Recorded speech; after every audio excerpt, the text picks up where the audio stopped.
Hello and welcome to the weird world of GCSE exams this year. So the government were going to get rid of exams, then they were going to bring back exams in the form of mini assessments, and now they have listened to over 50,000 students who answered the questionnaire. We don't want exams, you said. And the government has said, fair play, no exams. So what does this mean? By the 18th of June, your teachers will need to decide on a grade for you. They can use any evidence as long as it can be shown to another person, it's got to be real, to justify the grade that they give you. So this will be essays that you've done, or work that you've done in class, or mock exams that you've done or will do. But we've been in the middle of a pandemic and you might not have done your best. So you've got from March through to June the 18th to improve your grade. That is fantastic news.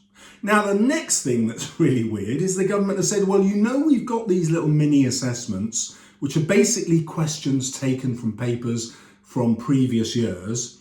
Well, we're going to send those out after Easter, and if you want to do an assessment, you can do it. Well, that's designed for teachers to decide whether to give you assessments to do. The government have said, your whole grade can't be based on that assessment. Also good news. However, that means there is the possibility for you to think, well, I'm pretty expert at Macbeth, or I'm pretty expert at descriptive writing. I want to do an assessment, please, and ask your teachers to help you do that assessment. All they have to do is provide it for you. Here's the other really weird thing. You don't have to do the assessment in exam conditions, which means no one will do the assessment in exam conditions. You can just do it in class. You might even be able to do it at home, I don't know. Everything, and this is also very, very weird, everything will be totally up to your school. So schools across the country will be able to do things completely differently.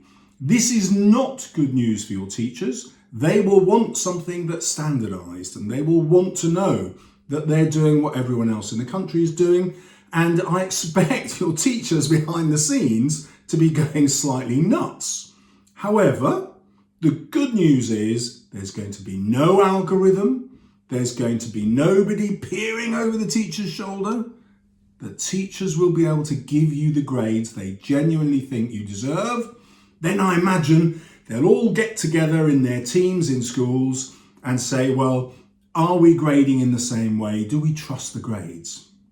Now, no one is going to come along and reduce those grades. The government isn't going to step in. The exam boards aren't going to step in.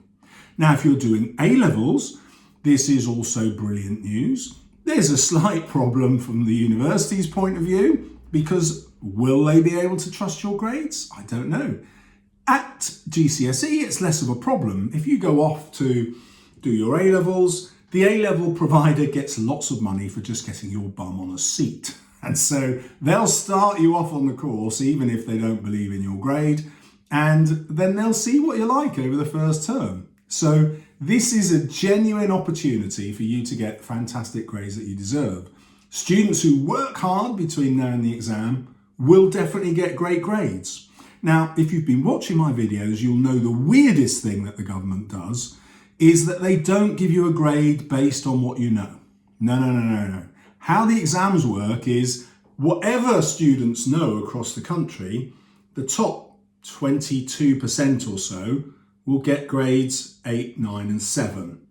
And the bottom 26% or so will get grades 3, 2 and 1. And it doesn't matter how clever or how stupid the population is, they always get those grades. Now that's weird and stupid. Now it's weird and wonderful because everybody can get the grade they deserve. There's no percentages assigned. There aren't government quotas for how many people should get what grade. Everybody in the country could get a grade 9. I'm exaggerating for effect, but the mechanism is there. Every single student can get the grade they deserve. All they have to do is persuade their teachers that their work is good enough. Well, how will you do that? Will you offer your teachers a £500 bribe? No, that's not going to work. What you'll do is offer them some work that's worth a lot of marks, and they'll go, brilliant, I want to give you those marks. Even weirder still, the government realised that some students might be disadvantaged by this. I don't know how, but let's imagine that there is some sort of disaster and the teachers come along and give you grades that you think are totally unfair. Normally, the exam boards make big bucks, and I mean like over $1 million a year from students appealing. Students have to pay to appeal, but this year it is totally and utterly free. And to help you do your appeal, the government have said this: we're going to give you your results 2 weeks early. So GCSE students will get their results on the 12th of August, which means there will be time to get the appeal process going if you need it. Of course, this new system would suggest very few people will actually need to appeal. However, students who have worked super hard will definitely be able to get through the appeal system. Why? Because the appeals will be based on evidence. So you will need to bring your work to show that you deserve a higher grade than your teachers have given you. So guess what? If you've done the work, you're going to get the grade.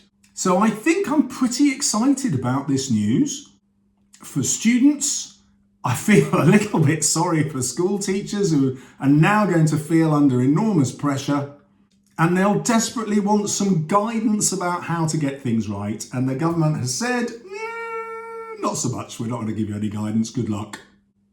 So there you go, good luck.